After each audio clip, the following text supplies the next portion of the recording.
ছাত্রলীগকে বলতে চাই, আমি তোমাদের কাছে স্মার্ট বাংলাদেশ।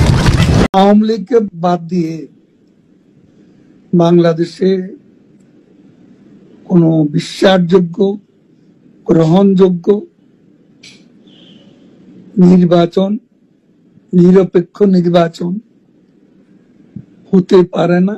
নির্বাচনের নামে আজকে তাদের যে অশুভ অ্যালায়েন্স, এই অ্যালায়েন্সকে নিয়ে তারা আজ সংস্কারের নামে গোটা জাতিকে বিভ্রান্ত করছে। আওয়ামী লীগকে বাদ দিয়ে বাংলাদেশে কোনো বিশ্বাসযোগ্য, গ্রহণযোগ্য নির্বাচন, নিরপেক্ষ নির্বাচন হতে পারে না।